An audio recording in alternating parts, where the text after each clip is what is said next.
Hey, ladies and gentlemen, a very, very warm welcome to you to the Nishkar Sharma Show. This is episode number 44, and today we have with us a dear friend, one of my best friends, a really beautiful human being, Mayank Agrawal from Olambit Services. Mayank is an e-commerce tax specialist. A lot of you guys most probably already know him, but we haven't really done a podcast with him, and he really had to be here. So, Mayank, a very, very warm welcome to you, brother. How are you doing? Thank you, Nishkush. I'm very good. And thanks for a wonderful welcome on your podcast. Really excited to be here as well. Yep, that's awesome. So, just to give you a background, ladies and gentlemen, first of all, Mayank's a dear friend. He's a very good friend, one of my best friends, one of the most beautiful human beings that I've known in my life. He's had a pretty inspiring story, but I think I'm going to let Mayank share that whatever parts he wants to. And apart from that, Mayank he's from one of the best colleges in the country. He's from SRCC. I always share this with everyone that I introduce him to. Then Mayank is a chartered accountant, of course, as a that's what he does. And Mayank he's worked for one of the biggest companies, one of the biggest financial companies, whatever you guys call them, one of the biggest companies in the finance and taxation sector in the country. And Mayank is also actually he is the co-founder of Olambit Services. And Olambit is it's a chartered accountancy firm. And specifically, Mayank understands the e-commerce, the drop shipping, POD space really well in terms of taxation. He has a ton of e-commerce clients. He serves Olambit serves a lot of e-commerce clients and a lot of e-com businesses. He's already been consulting a lot of people that are there in our program, that are there in our community. And I've not really met anyone, in my e-commerce experience who understands taxes in the e-commerce business as well as Mayank does. So Mayank, first of all, thank you so much for being you. Thank you so much for adding so much value in all the people that you and I talk about, all the clients that you have, and all the content that you create on social media. It's just spectacular. So congratulations for the great stuff that you're doing, brother. Thank you, Nishkush. I guess that's a very detailed introduction from me. Uh And huh. yeah, so basically, you said I would like. I really don't want to go on to the personal part right now. So I will just start with my journey with All Ambit here. So basically, my we started this firm 2 years back. When so basically we started this firm 2 years back, and it was more of a side hustle that we created along with my job. But then it kind of picked up, and that was and for that one reason was we started with this e-com niche. So in India, there are not a lot of chartered accountants who know this niche. A lot of people that come to us mostly say that we don't have.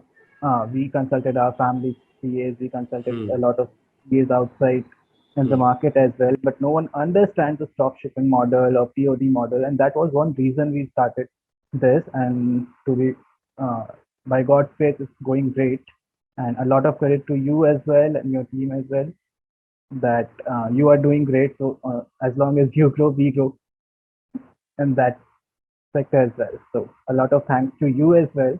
And yes, you have been a really good friend in my personal life as well. So it's not only one way, I would say.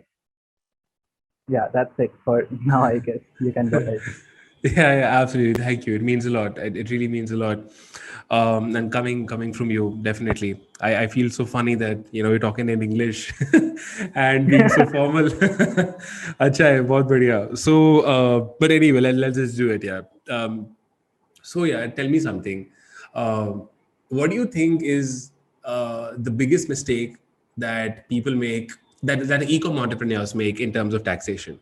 Because I then like every couple of days, whenever we talk, you tell me that this person called me and their taxes and their bookkeeping is all fucked up, screwed up. So yeah, what do you think are the biggest mistakes and the biggest things that people do wrong, in the e-commerce space in terms of their taxation and everything else?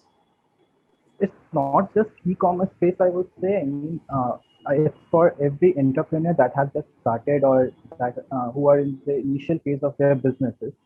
Basically, what in my experience, what I have seen is a lot of people will focus on their businesses, but keep aside all the registration. They won't even register their businesses. They won't keep track of their books of accounts. And in the end, when all the they have missed all the deadlines, and then they'll go for look for a CA basically at that point of time, and then they'll try to sort out what all filings do they have to do. So. Like I have mostly in the period of Jan to March, people get very active with their finances, so they know the financially is going to end, and that's when they try to search for their C, and that's the time we get a lot of queries around how can we save taxes. So one thing I want to highlight here is for people as whenever you start a business, you do your research for that business, right? And when you do your research, also look for what are the taxes related to it, what are the registrations required for it, because these days there are a lot of hefty penalties that has been made applicable from the government side, be it the GST, be it income tax or FEMA regulations. There are a lot of hefty penalties if you don't do these filings on time, if you don't take the registrations on time. So that is one advice for all of you. Whenever you start a business, do consult a CA or whoever you want to before starting that business, so that everything can be planned out as smooth as it Yeah, that's correct. This reminds me of this common friend, or let's say this client. Of course, I'm not going to name him, but there's this person that I referred to you, and you were like, this person's running a company for 3 years. He's not even filed tax once, and he's looking for investment and all of that. You remember him? And can. now he just wants you to get everything done in just a couple of days. He wants you to get years of work done in a couple of days. So I can relate to that. That definitely happens. So yes, I get it. So I'm gonna come to the question straight. The biggest question that people have. Let's say someone's starting an e-com business. What all things should they be focusing on right now? So one, these people are going to be spending money from, let's say, their credit cards, debit cards, whatever it is. These people, and because most listeners are going to be from India, they receive money in their Indian PayPal account. They advertise on Facebook. They pay to their vendors. You pretty much understand the model. They pay to their vendors, through their credit debit cards as well. So on the level of company formation, taxes, what are the set of things that people should take care of from day one? All right. So first thing that comes into my mind when I talk for especially your POD niche is GST registration. So if I Okay. talk legally, the requirement of getting a GST registration is in your business is when you cross a turnover limit of 40 lakhs. So Okay. that's the turnover limit of a product. If you are giving any services, that limit is 20 lakhs per annum, and that's the per annum limit. So once you crosses that limit, you have to get your GST registered. This turnover gets reduced to 20 lakhs if you are in a service industry. Basically, if you are giving out services uh, you have to get registered under GST if your turnover is more than 20 lakhs per annum. And if you are into a product, your turnover limit is 40 lakhs. Okay. So up to 40 lakhs, you don't need to get GST registered. But now if I talk about your POD niche itself, so what happens is for this business, especially, you need to run Facebook ads. And when you are running a Facebook ad, Facebook will, in the initial days itself, after 1 or 2 days or 2 or 3 days, they will ban your account and will ask you to provide a business verification. And for that business verification, you have to compulsorily give the GST number. So for that purpose, you'll have to take your GST number from day one. It's not a legal requirement, but in your case, it's a requirement by Facebook through which you run your business. So that's one thing. Now, getting on to the second part is whether if you already have a GST number, you can always use that GST number, but make sure that business is related to what you are going to do. If you have a GST number for manufacturing, and if you get it registered under this POD model, it is going to create a lot of problems for you in future. So that's one thing. Okay. From day one, you need to have your GST number sorted. Other than that, I don't really see any mandatory registration that has to be done on day one. But that again depends on your kind of business. Again, that depends on the type of business you want to start with. Basically, type of entity you want to start with. Be it a sole proprietorship or a private limited company or a partnership. Okay, so yeah, let's just talk more about that. So of course, people can get a GST number, as a sole proprietor, or go for a LLP or a private limited if they have partners, or a one-person company like we were speaking about a couple of days back. So how should someone pick one of these options? See, while you are making a decision of which kind of entity you want to start with, so one advice I want to give to everyone here right now is when you are starting a business, keep your compliances as simple as you can. And what do you Run mean by compliances here? compliances means like so basically GST is something that you have to mandatorily take. So GST compliances are mandatory whether you take a sole proprietorship or a private limited or LLP, right? Yeah. But Okay. apart from that, if you registered a private limited firm, or let's say a one person company or a LLP, that is a limited liability partnership, there comes an additional compliances under MCA that you have to comply with. So these are the compliances that you don't require from your day one. So if you register these entities, you'll incur additional cost. And funds are something that is very important for any businesses. And in your businesses, I have seen a lot of people shutting down the businesses because of the lack of funds. Correct. So Hmm. don't waste your money on these compliances. Keep it as simple as you can. And I, I really advise 90% of my client to go with a sole proprietorship. So under a sole proprietorship, you just need to get a GST number and you can get started from day one. Awesome. Awesome. Yeah, that's simple. That's pretty simple to go for. Now, talking about GST, excuse me. Um, People add their GST number on PayPal, they add their GST number on Facebook. Um, Now, the GST that people pay to Facebook ads, like that's the GST that people pay. That's one. Right. Now, the money that they receive from PayPal is money that's actually coming from foreign countries, and people can prove that. They can take an LUT, and I would expect you to maybe uh, talk a little bit more about it. But then whatever money that people receive from PayPal, they don't pay GST on it. Right.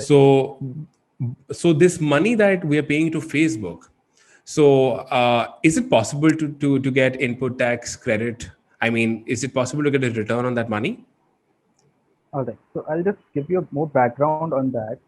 How GST works in India is basically GST is applicable when you are doing any business from India, right? And let's say if you are selling in India, you will also collect GST from your customers on those sales. If you're selling outside India, let's say you're exporting some product from India, then again you will collect GST from your customers. But government has given an option that in case of export, you don't have to collect GST, and you can apply for a LUT certificate in that case, Yes. Yes. right? But in this POD model, most of the customers, what they do is they purchase some product from US or maybe some other countries, but basically that's from outside India, and they sell it outside India as well. So you see, this model doesn't qualify as export. Export is something when you are sending Correct. some goods from India India to to abroad. outside. But this model is not export. So that's why this doesn't get covered under the definition of supply for GST, and that's the reason GST is not applicable on those transactions. And when GST is not applicable on any transaction, so whatever tax you are paying on your expenses, whether be it a Facebook ads, be it a PayPal charges, or any other charges that you are paying, and whatever GST you are paying as a part of that, that won't be refunded to you, that won't be eligible as ITC in your businesses. So the logic is when you're outside, the second part, the sale part is eligible as it's covered under GST, your purchase part gets covered as well. So that's the simple logic. Yeah, that's pretty nice. Well explained. So what you're saying is that if someone's doing international dropshipping or POD, if they're not charging I mean, they're not. The government says that you don't really have to charge GST Right. from people. That's fine. But and But of course, people are going to be paying GST to Facebook and all of these services. So there is no return because in the end, you're not taking it. So yeah, that absolutely makes sense.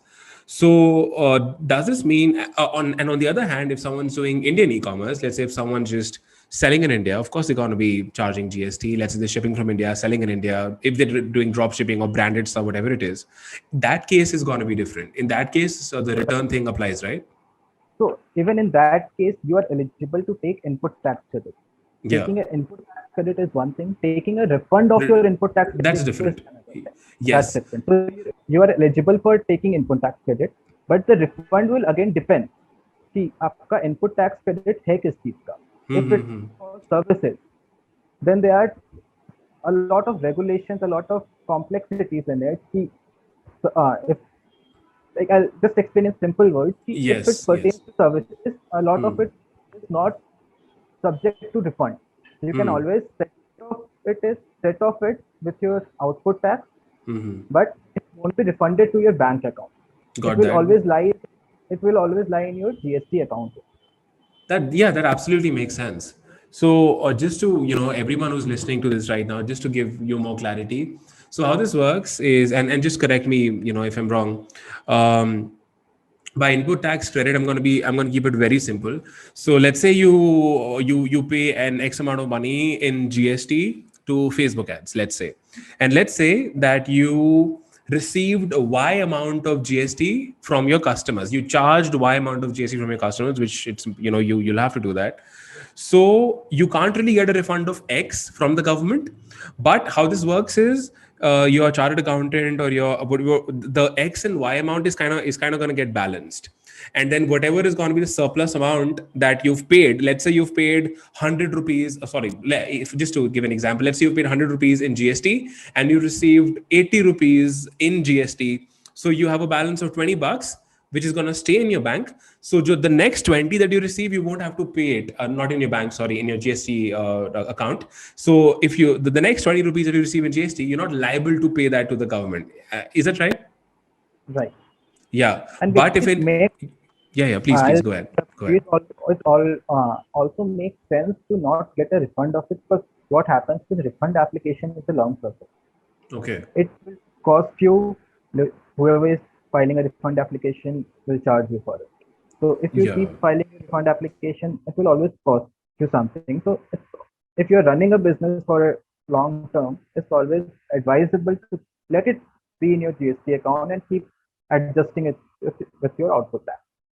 That makes sense. But if someone's, let's say, doing international stuff, then and they cannot even get input tax credit on it, so they're just paying 18% extra on the ad spend, right? I mean, that's pure investment. Right. Cool. So yeah, like the solution, and this is how we work as well. So you know that we have a partner company in the States, in US. So we spend in US dollars, we receive money in US dollars in the US company, and what our partner does is he sends us whatever deal we have. He sends me that percentage of the profit, the whatever deal that we have with him. He shows that as an expense on his company, and as if he's paying that money to me to run the ads, or as a consultant, however he wants to show me. I receive that money through a wire transfer, through a direct bank transfer in my bank account. The way that I show it is that I give a service to this guy. I give a consultancy service to this guy. Like that's how we make it work. The other way that I see people doing it in our community is what they do is they go for services like Neo Global. Like they get a Neo Global card, and Neo Global card is a foreign exchange. It's a forex card. It's a foreign exchange card. So what happens is they give you a top up card, a kind of a credit card, which is topped up by some certain value that you add to the card, and it's the currency of this card is US dollars. So now when you set up the ad account, you can select your location as US. You can select your currency as US dollars. You can add the address of your fulfillment partner, and you can add the Neo Global card. So you're going to be paying in US dollars.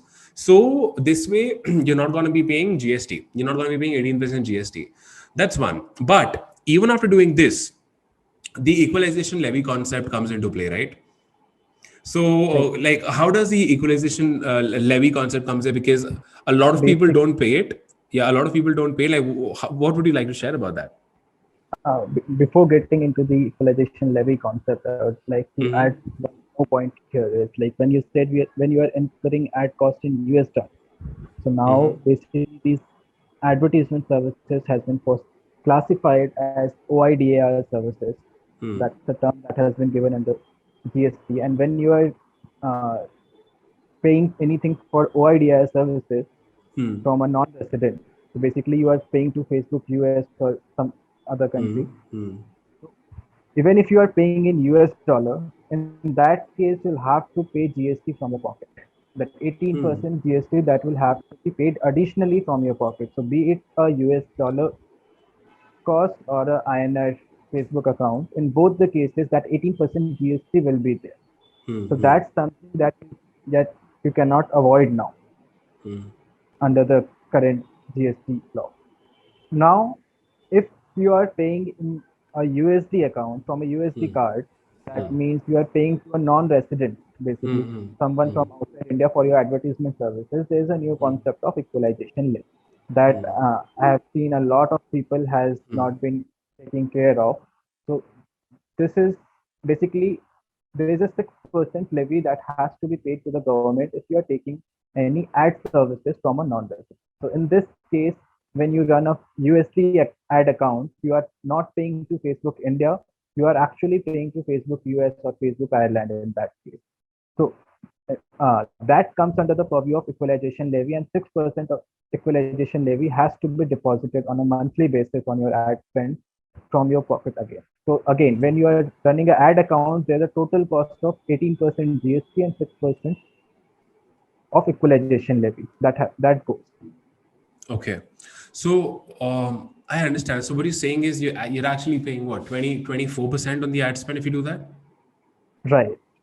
In Okay. average. All right. I know a ton of people who've been, using forex cards, like these, and they've not been paying any GST on that.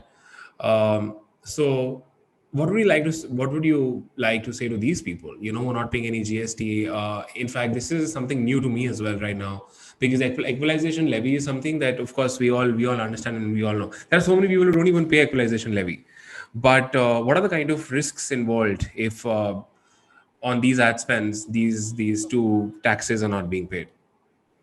Be it a GST or an income tax, whenever you are not paying a tax on time, you incur an interest cost of 1.5% of per month of interest cost that you'll have to pay whenever you are going to pay in future, or whenever the officer comes and said, yeah, in this year you had to pay this much of tax, but you haven't paid, so no, pay now. So along with that tax, you will have to pay a 1.5 per month interest per month. So that's one. Again, the officers has a power to levy penalty on non-payment of taxes. So interest and penalty, these are the two basic costs that customer might be in future who are not complying with these laws right now. Okay, all right, that makes sense. So it's a major risk. Is that what you're saying? Yeah. So basically what happens is people, a lot of people came to me, I have been running this business from last 1.5 years and I haven't faced any problem. Like Yeah, yeah. I have not been paying GST, I have not been paying equalization levy, but I haven't faced any problem as such in my businesses. So for those people, I would like to tell you that under the current system, the notices are getting served after 2 years, 3 years. So whenever it gets picked up by this income tax office or a GST office, they will scrutinize all your past accounts and levy or the penalties or interest or the tax demands all at once. So don't think that if you haven't paid any tax right now, you can continue business as is. Make it you make it tax compliant for sure. Okay, yeah, that's insightful. That's pretty insightful. So based on this, if everyone, so because everyone, like, no one would want such problems, no one would wanna, and no one would wanna pay so much extra amount of money. So the possible solutions that I see is, one, it's all safe and it's all clean to just run your business in India, wherein, let's say, you're paying in INR, receiving money in INR from Indian people, paying to Facebook India, receiving money from Indian residents as an Indian resident. That's one thing that's safe and pretty clean. The second option that I see here is opening an entity in US or UK. Right. Now we already have our partner entity there. So I mean, my business partner in US, he owns the entity. I'm not on, officially on papers, but my company and his company, we kind of have a contract which lays down our terms and conditions and how we work and everything else. That's how we do it. And because, we trust him, we've known him for a long time. So it's been, touch wood, it's been successful working with him. Some people open their US companies. Some people open companies in UK using these company, formation websites like Stripe Atlas or firstbase.io or UK formations dot something something. So, like, have you explored the second option here as well? I mean, how does all of this work? Yeah, so we have explored a lot in this line as well, and we are also exploring few other options of other countries as well as of now, and we haven't concluded it yet, like which one is the best option for this. Like we are still in the process of interviewing with a lot of local CPAs there in every country. So, but yeah, if I talk about the US LLC specifically, so what I understand in this business is you make your sales in US itself, right? So whenever you are making sales in US to a US LLC, you'll have to take care of the sales tax there. Basically, there is a state-wise exemptions there. In every state, the exemption limits is different. Like in India, it was 40 lakhs and 20 lakhs that I explained initially. So in US, in every state, there is an exemption limit. So that is something that has to be taken care of when you open a US LLC. So people mostly go to US to avoid GST here, but it's not like you don't have to pay sales tax there. If your sales are less than those exemptions limit, you don't have to pay any sales taxes. But if your sales exceeds that exemption limit, you have to comply with their regulations as well. That's one. Got it. Mm-hmm. And now, other thing that practically we have faced challenges in opening a US LLC right now is so whoever are you going with, be it the first base or Stripe Atlas, make sure you ask them that whether they provide a ITIN number as well, because that's something that you can, with the help of this, that you can open a PayPal account. So while registering for PayPal, they ask for this number, and this number for a non-resident in US takes a lot of time.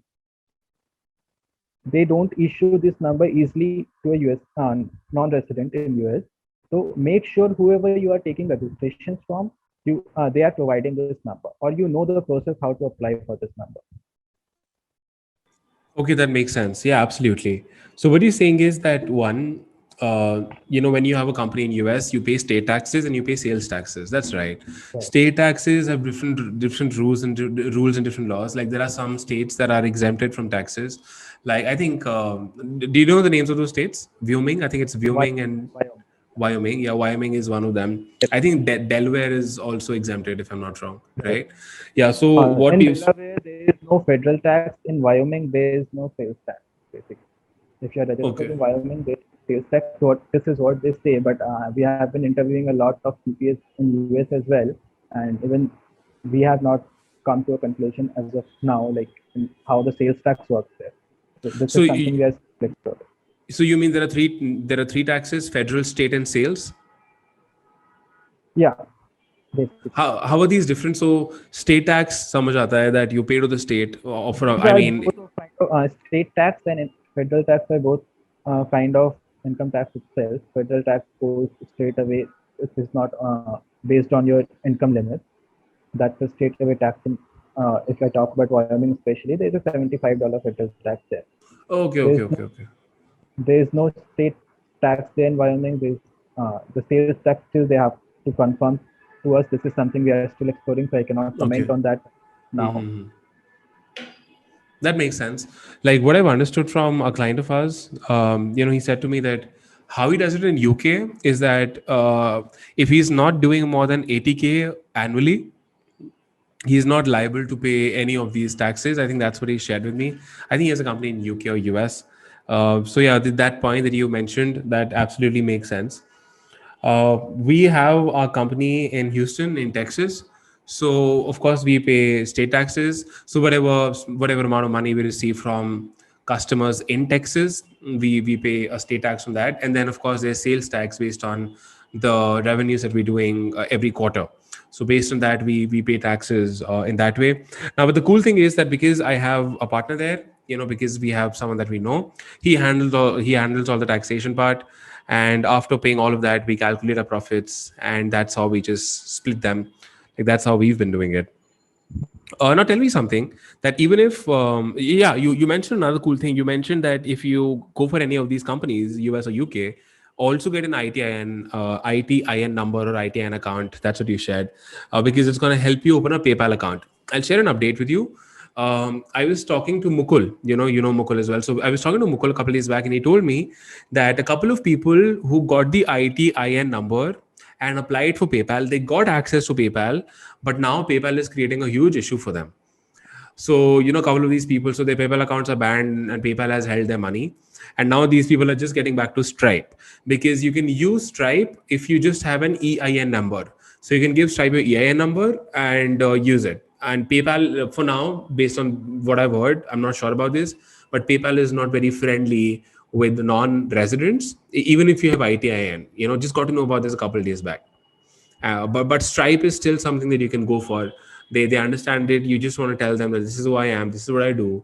I have a company, so Stripe will still give you the payment processor, and Stripe is enough. A lot of times people feel कि नहीं, I'm going to need PayPal and Stripe only, but even only if you have Stripe, that's fine. And there are still a ton of payment gateways out there that you guys can be using. You just want to research their names. Otherwise, having Stripe is good enough as well. Just to let you guys know.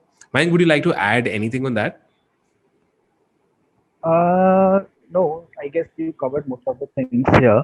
But yeah, one piece of advice that again it came while you were speaking about USLLC is like I've seen a lot of people who have not even started their businesses, who have just who have just read about how POD works, or who have not even, who doesn't even know how the Facebook ads work, starts registering their company in US.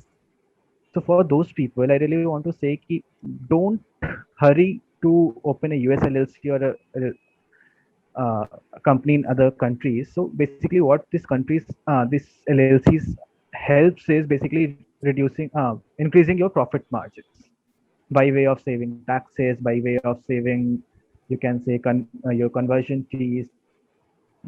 These are all way to increase your margins. But when you don't even know how to run a business, when you don't even Yeah. know what is POD or what is drop shipping, you should not focus on reducing margins. First, focus on how to run a business. When you have scaled your businesses to that extent, then I would suggest explore the options of running a US LLC or a UK company, whatever it is. Yeah, that's absolutely right. It's like saying that you don't even have a business and you're worrying about increasing your margins. It's like you don't even have a girlfriend and you're looking for a space for marriage.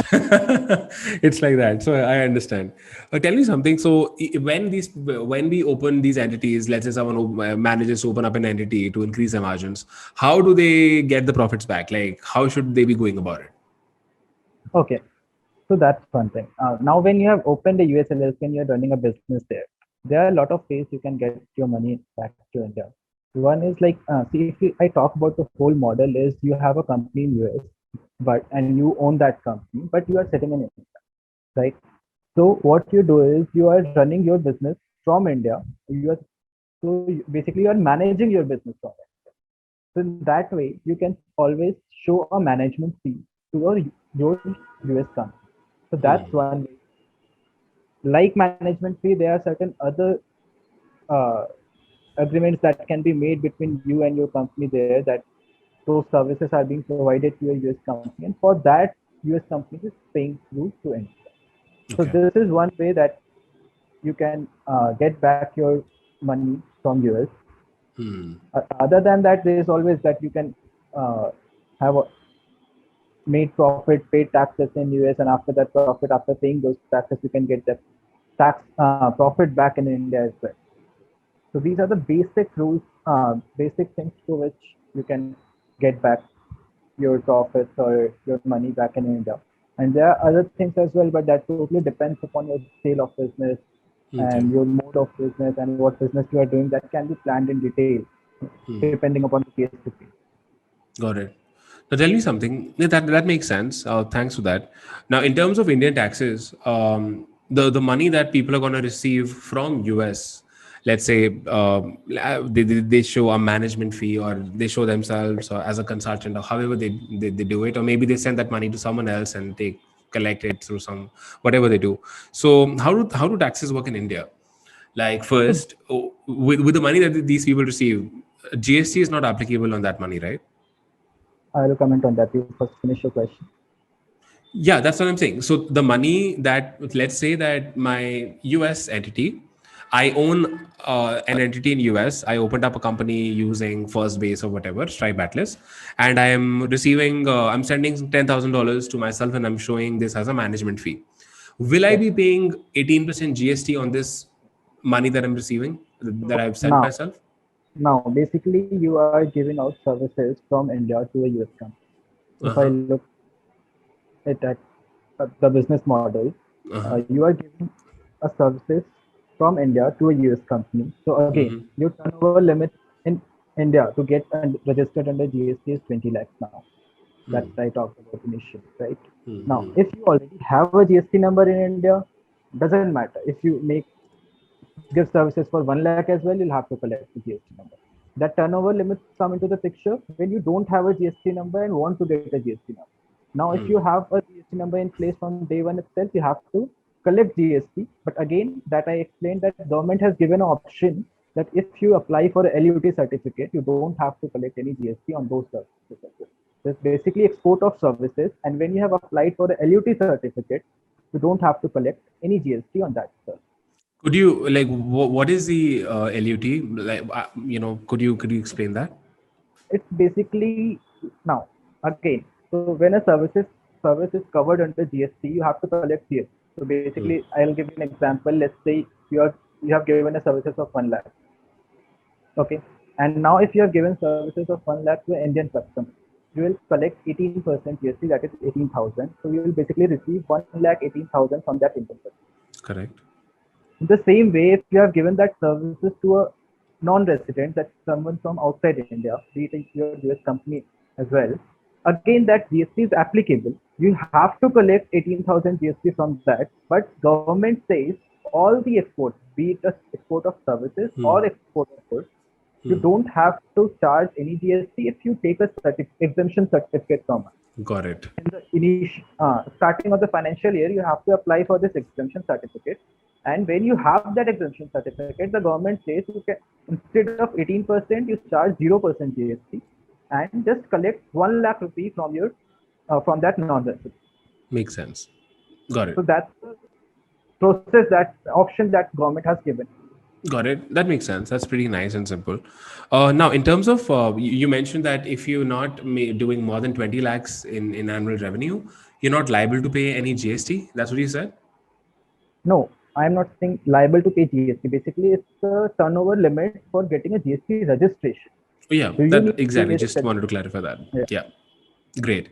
Now, let's say that some person's business is running. They have their balance sheet ready and they have their P&Ls ready, wherein they know how much they've made, they know how much they've spent, and then they have all their expenses in place. Their chartered accountant has done all the work, and let's say someone did a one lakh rupees in sales, and after all the accounting and stuff, they've done 10,000 rupees in profit.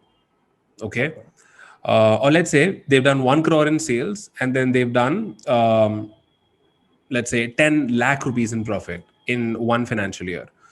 How are taxes going to be, how, I mean, how much are going to be, how much will they be paying in taxes? Now, what all taxes are they going to be paying in India? GST, taxes, whatever. How is it going to work? So basically, for India, irrespective of your model, I'll just explain how the tax slabs work. GST, I have explained that Yeah. depending upon your model, you have to collect GST from your customer. If you are exporting, you can get a LUT certificate and you don't have to collect anything. Now, Correct. coming on to income tax, basically, so for all the three forms of entity, that is sole proprietorship, private limited, and your partnership, that is more known as a LLP. LLP. So tax rates are different. For a LLP, the tax rate is 30%. straight 30% on your profit, and that again your education cess वगैरह gets added. For a private limited company, it comes around 25%. There is a 22% tax plus 10% surcharge and a 4% of cess. So that comes around 25% in total. For a sole proprietorship, that sole proprietorship means as an individual, as a Excuse me. sole person. For that, there is a slab rate that everyone knows that until 2.5 lakhs of income, you don't have to pay any taxes. From 2.5 to 5 lakhs, there is a tax rate of 5%. 5 to 10 lakhs, the slab is 20%, and beyond 10 lakhs, the slab is 30%. So these is the slab rate that gets applicable to an individual when they get any income, not from the business. It will include your any other income as well. So you have to see in totality also. Now, a small point that I want to add up here is if your income, total income after getting everything, your total income is less than 5 lakhs, in that case as well, you don't have to pay any taxes. Your taxes will be zero. Instead of a 5% slab, your taxes will be zero. So got it. And this slab that you're sharing, this is on the profit, right? I mean, of course, this is on the profit, the income that people have made. Income, right? Net income. Got that. Right. Yeah, that's like pretty clean. Now tell me something then. Yeah, please go on. You're saying something. If you are incurring any expenses from India to give those services, that always can be shown as a business that you're giving those services is your business in India. So if you are incurring any expenses there, you can always deduct those expenses and arrive at a profit. So whatever is the net profit there, that will be subject to your tax. Got it. Now, okay, and so you shared that in LLPs you pay 30%, private limited is close to 25 actually, and then in a sole proprietorship it depends on where you are in your business.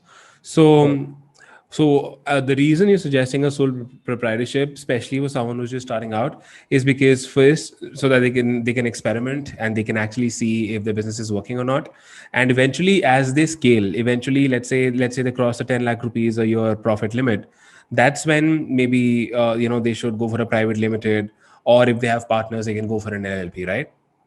Definitely. Yeah, that's Not pretty even nice. to go for a private limited or LLP as of now, unless you are two people or more than two people who are running a business. If you are a sole person running a business, you can always run a sole proprietorship as long as you want. So there's no special benefit in terms of taxes that gets applicable to a private limited or a LLP that is not available to a sole proprietorship. That's pretty benefits insightful. are equal for all the three. Thank you. Got it. Pretty nice. Okay, so quite honestly, Mayank, I've pretty much asked you everything that I had in mind, and anyone who's going to be starting out with their e-com businesses, or anyone who's going to be starting out with any of their businesses, this is going to add a lot of value to them. So thank you so much for answering all the questions and for being so precise, so simple, and so to the point. We really appreciate it. Now, if there's anything that you'd like to say to people before we say bye-bye to each other and we end the podcast, if you want to add anything to people listening to this, please, the mic is all yours. All right. So I guess we have covered most of the doubts related to taxes and most of the things related to compliances, how the Indian tax system works, how the US tax system works, what are the benefits also. One thing that I also advise we discussed as well, whenever you are starting a business, before starting a business, always consult a CA. I'm not saying it has to be me only. You can consult any CA who has a knowledge of this model.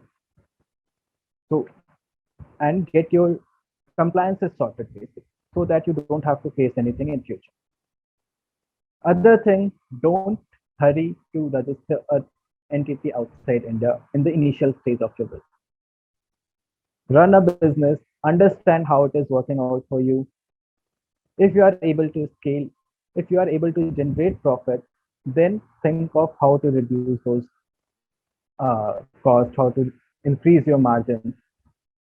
That's the two basic requirements that I would say. And the third, that's a personal thing, and that's in the interest of all the chartered accountants as well in India, that to the people who are getting services from a CA, that CAs are not God. When you come to a CA in the end of a financial year saying, please मेरी सारी गलतियां ठीक कर दो, they cannot do that.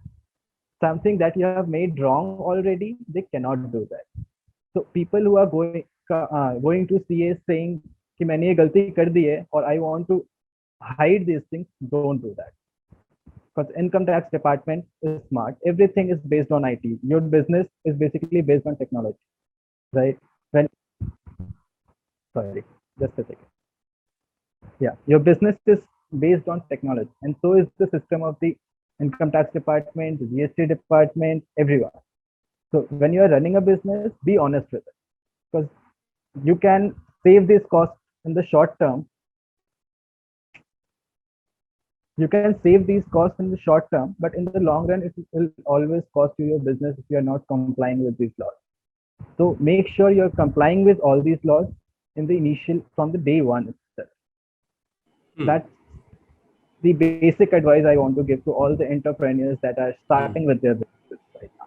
All right, that's awesome. That's pretty good advice, and couldn't agree more. So yeah, I think Mayank, it's been awesome to have you on the show. Thanks for sharing, such great value. This is like, I don't know. This is like an encyclopedia of taxation for e-com businesses. This one episode that we've recorded today. So that's awesome. This is definitely going to add a lot of value in people's lives and their businesses. Now, what I'm going to do is I'm going to add links to you. I'm going to add links to your website or whatever communication channel that you tell me in the description of the podcast. So if someone wants to reach out to you, they can reach out to you, have a conversation. If they want to avail your services, they can. So I'm going to add your contact information in the description.